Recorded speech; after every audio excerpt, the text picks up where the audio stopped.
Naranasan mo na bang may pinto na isinara sa mukha mo? Pero kalaunan ay napagtanto mong iyon pala ang pinakamagandang nangyari sa'yo. Ngayon, talakayin natin ng malaliman ang sining ng pagbabaliktad sa pagiging tinanggihan, inspirasyon, mula mismo kay Marcus Aurelius na isang stoic na pilosopo. Isipin mo na nasa isang mundo ka kung saan bawat hindi ay hindi ka binabagsak, kundi itinutulak ka pangat. Ang pagtanggi, isang salitang madalas masakit, ay pwede palang maging hagdang aakyatin mo papuntang tagumpay. Hindi ito tungkol sa pagdadaya sa tadhana, kundi pagsasakdal kung minsan ang hindi ng universo ay isang nakatagong oo sa mas maganda. Kaya, nararamdaman mo bang hindi napapansin, naiiwasan, o parang hindi ka pinapahalagahan? Panahon ng baguhin ang kwento. Sa video na to, pupuntahan natin ang 13 makapangyarihang aral na magtuturo sa'yo kung paano gamitin ang lakas ng pagtanggi. Hindi lang ito teorya. Ito ay mga praktikal at totoong estratehiya na pwede mong magamit araw-araw. Bago tayo magsimula, siguraduhin nating makarating ang karunungang to sa mas marami. I-like mo na ang video at i-click ang notification bell para malaman ng YouTube na may napupulot kang halaga sa mga isi-share namin. Tara na at sabay-sabay nating simulan ang pagbabagong paglalakbay. Ready ka na bang gawing tagumpay ang bawat pagtanggi? Numero 1. Baliwalain mo sila. Kapag binigyan ka ng malamig na balikat ng buhay, huwag kang umurong, umangat ka palalo. Ang pag-i-ignore sa mga nag-i-ignore sa'yo, hindi yan kababawan. Yan ay malakas na deklarasyon ng pagmamahal mo sa sarili. Isipin mo, may taong nagdesisyong hindi ka karapat-dapat sa oras nila. Sila ang talo, hindi ikaw. Sa pagpili mong huwag pansinin, sinasabi mo, mas mahalaga ako. Parang salamin yan.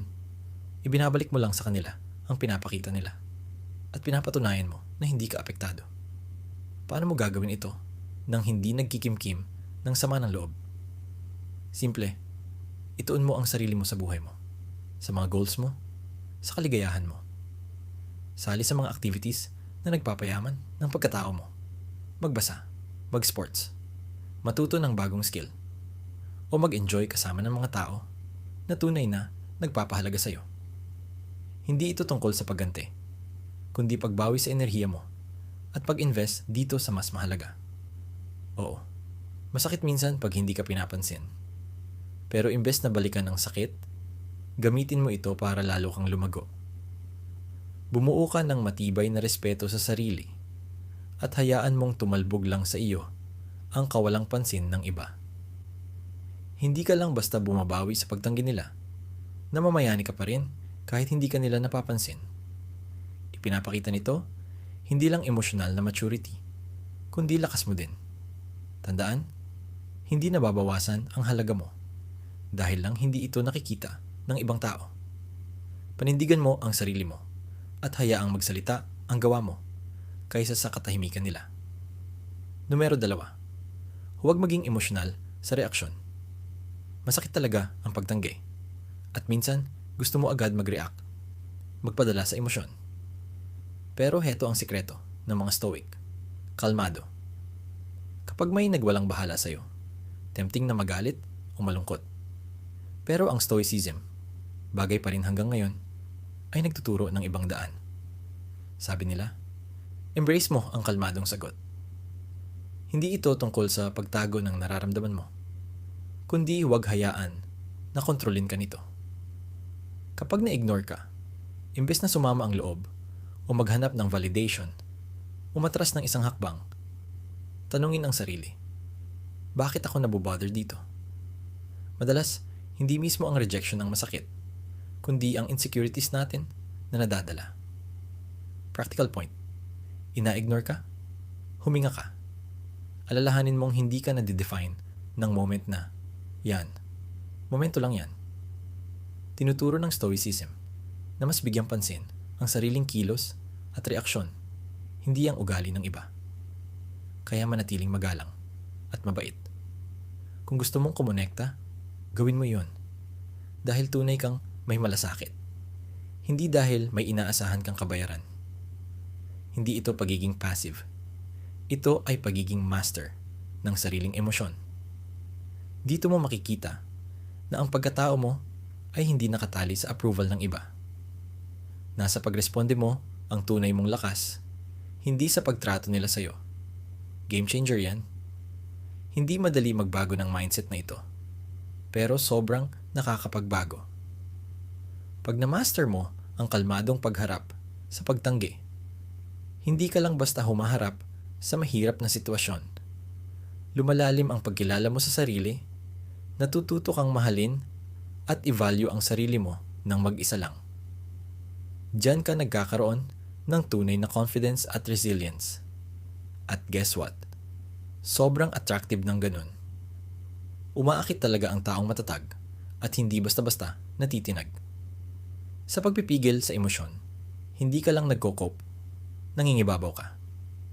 Nagiging tao kang kahit paulit-ulit tanggihan, nagagamit ang rejection para lumago. Yan ang stoic way. Numero 3, alisin mo sila sa isip mo. Sa harap ng pagtanggi, ang art ng detachment ay nagiging malakas na sandata para sa'yo. Hindi ito paglimot o pagpapanggap na di ka nasaktan, kundi paggamit ng karanasan para mag-transform. Simulan sa pagtanggap na naramdaman mong masakit. Ramdamin mo muna, pero huwag mong hayaang doon na umikot ang isip mo. Gaya ng bihasang marinero sa alon, gamitin ang pagsubok para magpatuloy, hindi para lumubog. Baguhin ang pananaw. Ituring mong hindi harang ang rejection, kundi detour papunta sa mas bagong daan at mas maraming posibilidad. Hanapin ang mga gawain na nagpapayaman ng iyong kalooban at nagpapalawak ng pananaw mo. Basahin ang librong hamon sa isip mo. Subukan ang sports na susubok sa limitasyon mo. O sumali sa volunteer na magpapakita ng ibang mundo. Hindi lang ito distraction. Hakbang ito para lalo mong makilala ang sarili mo. Magbuo rin ng support circle. Yung mga tao na positibo, nagpapalakas, at nagpapa-inspire sa'yo. I-share mo mga pangarap mo, pakinggan mo rin kanila. Diyan nakakabuo ng samahan, kung saan lahat ay tumutulong tumubo. Tandaan, hindi salamin ng halaga mo ang pagtanggi. Paanyaya ito para muling tuklasin kung sino ka talaga. Habang tinatahak mo ang paglalakbay, mapapansin mong minsan, yung dating masakit na pagtanggi ay naging tulak mo papunta sa mas masayang daraanan. #4. Ipakita ang tunay mong halaga. Masakit talaga ang pagtanggi, pero test din, yan ang tibay mo. Imbes na malugmok, gamitin mo ito para patunayan kung gaano ka katatag. Next time, na hindi ka mapansin sa meeting o hindi na-promote, huminga ka. Huwag mong hayaang kainin ka ng awa sa sarili o bitterness. I-channel ang energy sa produktibong bagay. Magtrabaho sa project na ipapakita ang skills mo o mag-volunteer, mag-lead ng bagong initiative. Hindi nababawasan ang halaga mo dahil lang hindi ka pinansin. Opportunity yan para mas magliwanag. Tandaan mo yung kasabihang, kapag may nagsarang pinto, may magbubukas na bintana. Hindi lang yan kasabihan. Gabayan yan kung paano kumilos. Hindi mo kasalanan kung nireject ka. Baka tinutulak ka lang ng universe papunta sa mas bagay sa iyong landas. Gamitin ito para magsuri. Ano ang tunay mong lakas? Paano mo lalo pang mapapalakas at mapapakinabangan yun? Gumawa ka ng sarili mong tagumpay. Storya kung saan, bawat pagkabigo ay tulay sa comeback. Hindi ito tungkol sa pagpapanggap na hindi ka nasasaktan, pero pagyakap sa lahat ng emosyon at pagtuloy pa rin. Sabi ng Stoicism, ito ang pansin sa kaya mong kontrolin. Kilos, reaksyon. Kapag nireject ka, maging maunawain hindi lang sa iba, kundi sa sarili mo rin. Baka yung nag-ignore sa'yo, may dinadala ring sariling insecurities. Bigay mo ang pangunawa, hindi bilang kahinaan, kundi patunay ng lakas mo. Lumago ka sa bawat karanasan. Pagkatapos nito, parang phoenix ka. Bumangon kang mas matibay, mas matalino. Ibig sabihin, ang pagtanggi ay hindi katapusan ng storya mo. Twist lang sa plot siya, na nagtutulak sa'yo sa mas tunay at matibay na ikaw. Harapin mo ito ng buong tapang, karunungan at vitality. At makikita mong magiging kaagapay mo pa ang rejection para ikaw ay magtagumpay. #5. Putulin ang komunikasyon. Ang katahimikan, hindi lang yan kawalan ng tunog. Malakas yang sandata, lalo na kapag may pagtanggi.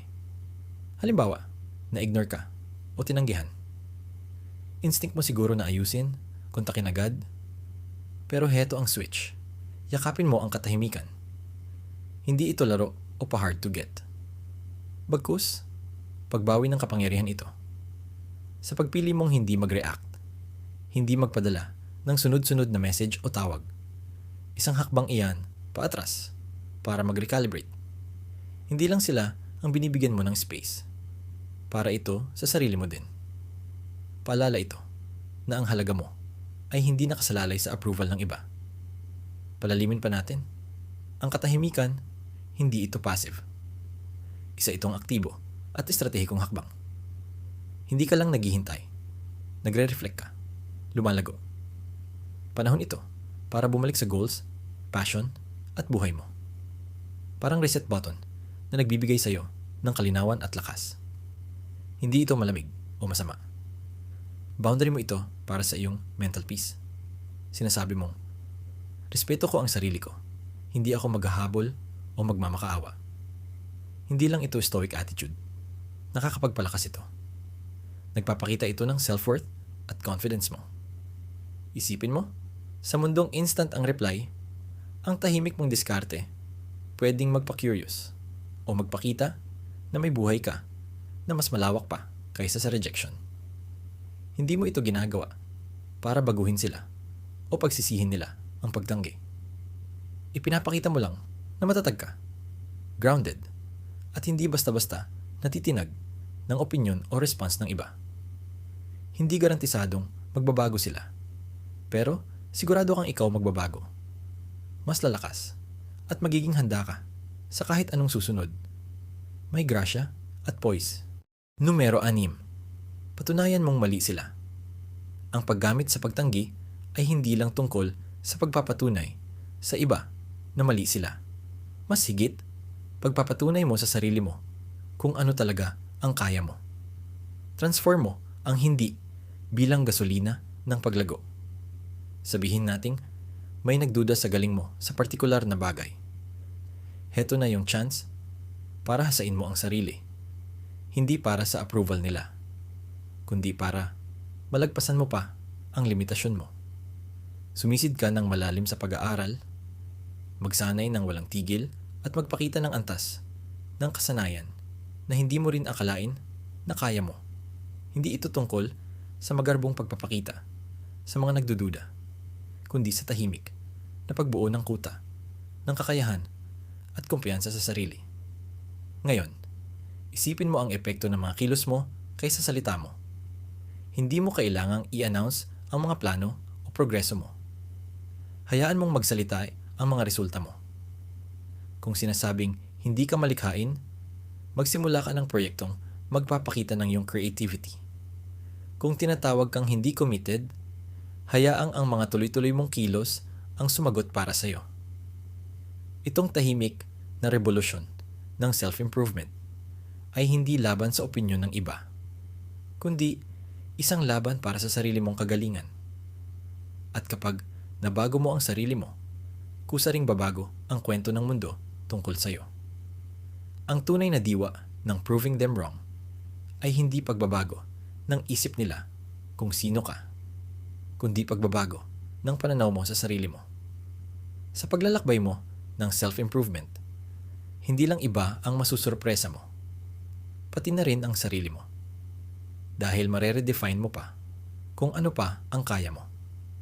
Hindi lang ito tungkol sa pagpapatunay na mali sila, kundi tungkol sa pagbibigay kahulugan kung ano ang tamang direksyon para sa iyo. At sa paglalakbay na yon, ang pinakamalaking tagumpay ay yung matutunan mong ang tanging validation na talagang mahalaga ay yung galing sa sarili mo. 7. Lumabas ka at mag-enjoy. Ang tunay na esensya ng buhay ay mas lumiwanag kapag lumalabas ka sa comfort zone mo. Ang pagyakap sa saya ay hindi lang basta pagpapasaya. Ito ay isang strategic na paraan para maging matatag. Kapag nare-reject tayo, natural na reaksyon ang umatras at magmukmok. Pero eto ang twist. Labanan mo yung instinct na yun sa paghahanap ng saya. Hindi ito pagtakas sa nararamdaman mo, kundi pagbibigay ng bagong playground para sa mga damdamin mo. Pwedeng mag-try ng bagong hobby o balikan ang lumang passion. Ang mismong aksyon ng pag-try ay isang pahayag na hindi ka magpapaapekto sa bigat ng rejection. Bilang mga tao, likas tayong sosyal. Malakas ang epekto ng shared experiences. Sa pagharap mo sa rejection, laging alalahanin ang halaga ng tribe mo. Imbitahan ang barkada sa hike, sumali sa community art project, o mag-share ng simpleng kainan. Ang mga ganitong moments hindi lang nagpapalakas ng loob, pinapaalala rin kung saan ka talaga nabibilang. Lahat ng tawa at bawat kwentuhan ay paalala na lampas ka sa setbacks mo. Parte ka ng isang mas malaking storya na namamayani sa connection at shared resilience. Dito nagkakaroon ng magic. Lumabas ka sa comfort zone mo. Ang rejection parang saradong pinto. Pero sa totoo lang, binubuksan nito ang napakaraming daan.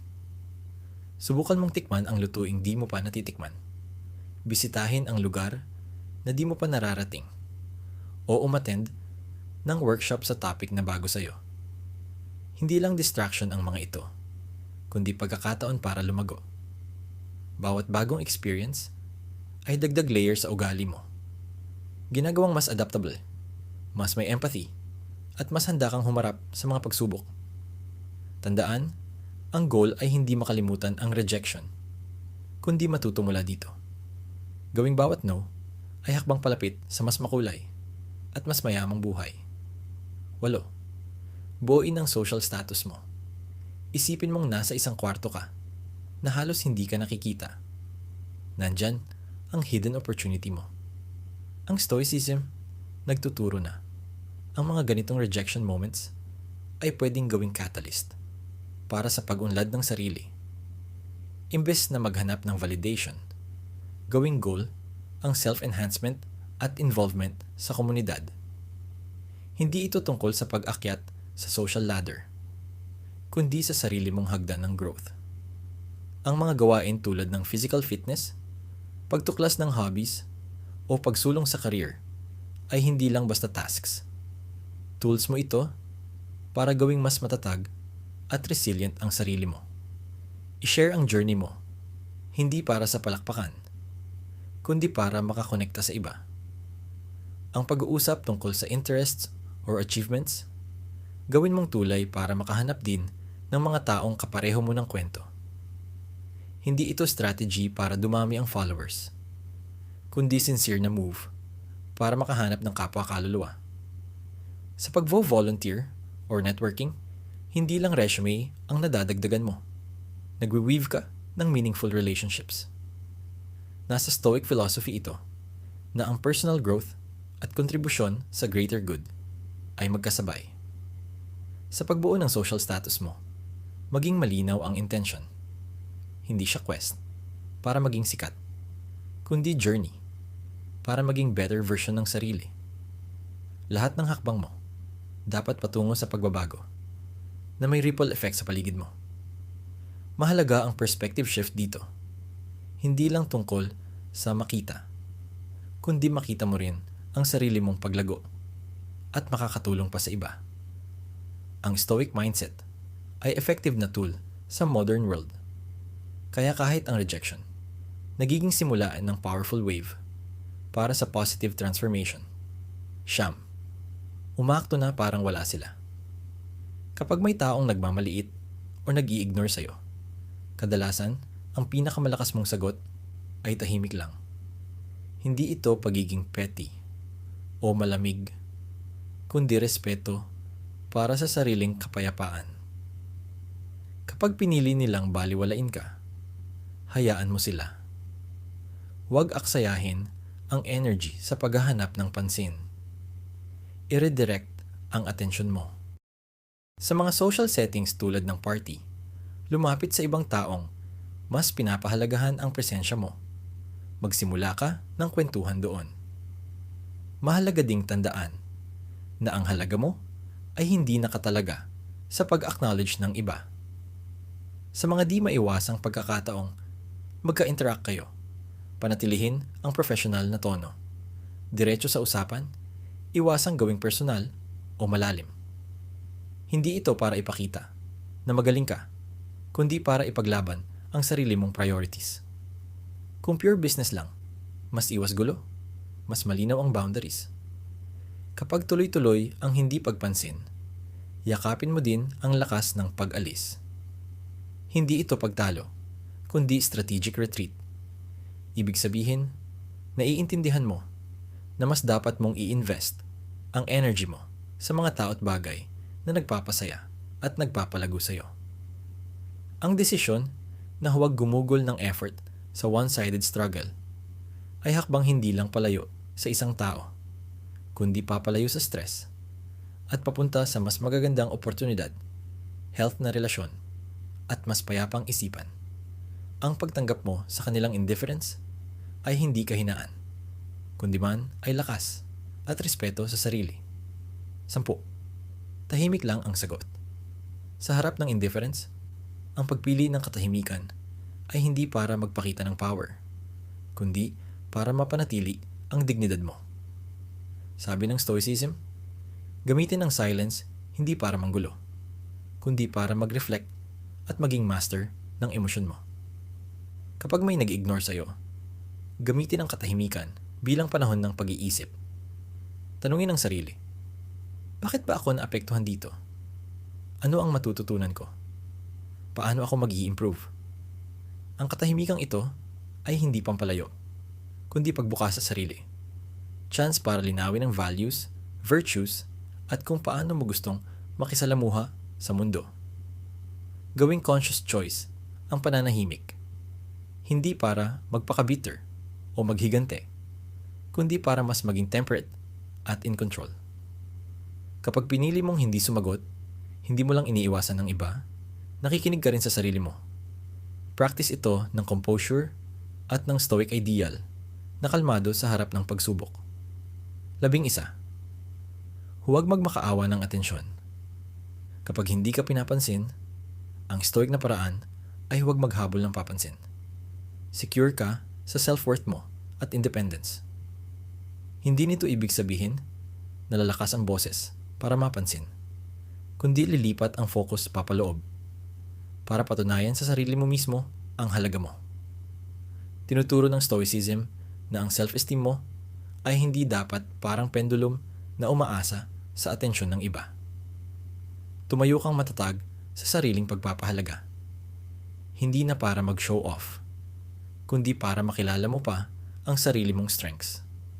Gawin mong prioridad ang passions at mga gawaing nagpapaligaya sa iyo.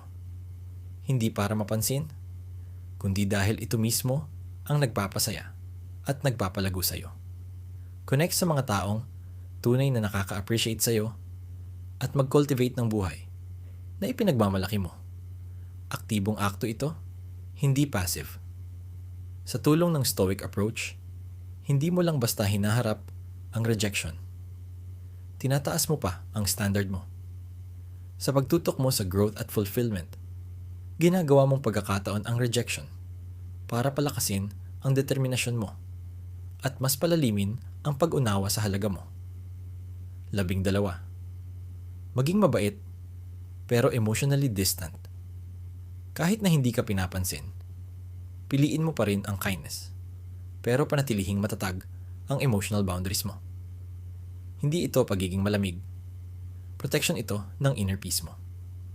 Natural lang na ma-hurt o mainis, pero ang Stoicism nagtuturo na harapin ito ng may composure. bigyan sila ng ngiti, magpakita ng respeto, o batiin ng magandang araw. Pero gawin mong wala kang inaasahan kapalit. Ang kabaitan mo ay isang regalo, hindi isang transaksyon. Ang pagpapanatili ng emosyonal na distansya ay hindi tungkol sa pagtatayo ng pader, kundi sa pagguhit ng hangganan. Pag-unawa na habang kaya mong kontrolin ang sarili mong kilos, hindi mo makokontrol kung paano tutugon ang iba. Ang distansyang ito ay hindi tanda ng kahinaan, kundi patunay ng lakas at paggalang sa sarili. Isa itong sinadyang desisyon na huwag hayaan ang kilos ng iba na umapekto sa iyong damdamin.